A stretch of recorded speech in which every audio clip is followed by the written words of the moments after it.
Hi, it's Friday, so it's apologetics again. And we've been talking about if God is good, why is there evil? Because he's omnipotent. If he's wholly good, why is there evil? And what we mentioned was it's just because Christians can't answer, it doesn't mean that God is it doesn't that he doesn't exist or there isn't an answer, although it oftentimes it's really difficult to answer. But it's not logical. It's not necessarily logical to say that if God is good and if God is omnipotent, that he necessarily has to stop evil. Because think about, as we mentioned, that would he have to stop every single evil thing? Because then he would have to stop you and me as well.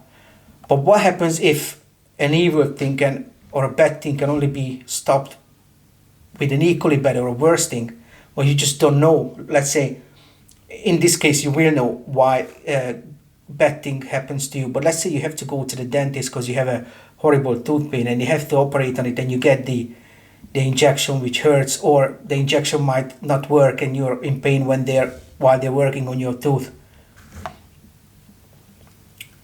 Is the doctor who works on your tooth evil? I don't think so.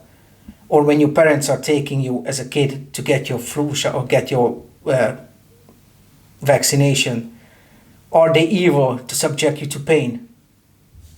I don't think so. And I don't think you would think that they were evil as well, because it could have stopped you from dying for all you know.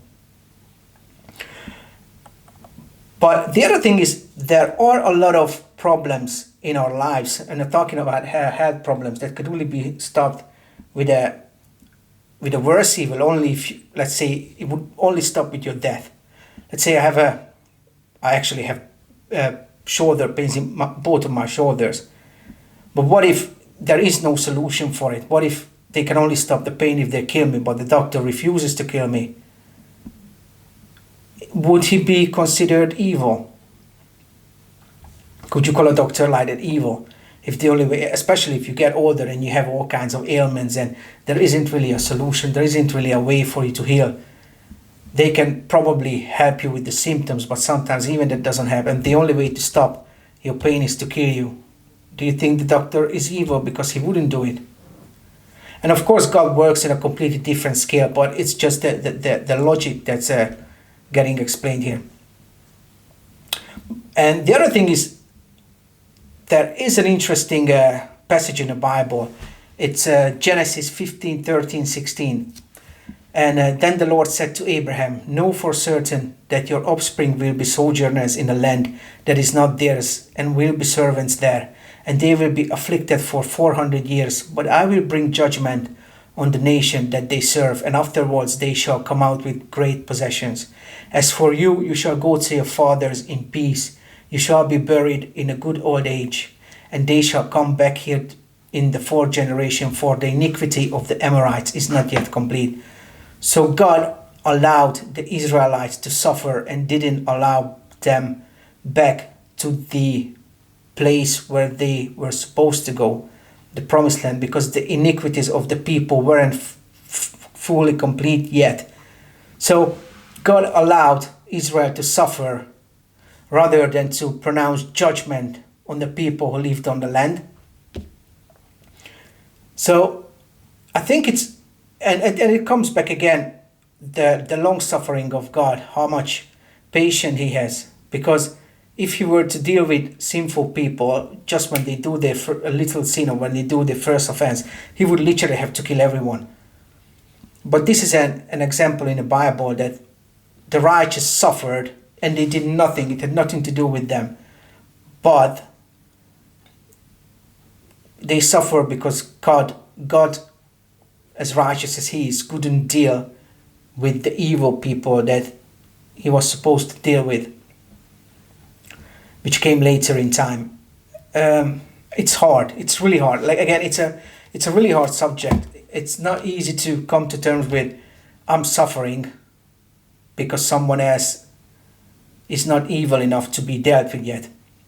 But and there are other reasons why we're suffering, to be honest. But I think the only way to deal with our suffering, and I'm going to go into preaching mode, is to come to Christ, is to come to God, put our faith in Him, and then we can get through the suffering. And I think in a sense it may help as well, coming from a theological background, that when you're going through difficulties, when you're suffering, yes, there are Bible verses that talk about why you have to endure suffering, but at the same time, I think it's a good thing to know that there is a logical element of it, that I am suffering because there are certain things that might not be my fault, or God might prevent something else happening to me, and the only way to do it is through suffering. Because as I mentioned, yet that yes, God is omnipotent, but at the same time, He has to deal with certain, He has to work within the laws of logic, within His own character. He has to work in a place or within a reality where there are sinful people and there are other people. And I think it's really difficult. It must be really difficult to place the chess pieces properly. As I might probably mention, I read it somewhere that it's like God trying to play a piano where a couple of the keys are missing. So you could be the best pianist, and it could be the most beautiful piece you want to try to play, but you want to play, and you can try to play, but the problem is it's never going to be beautiful or as good as it was intended to be, because you got the keys missing, certain keys missing, or the piano is broken, or it's not tuned properly.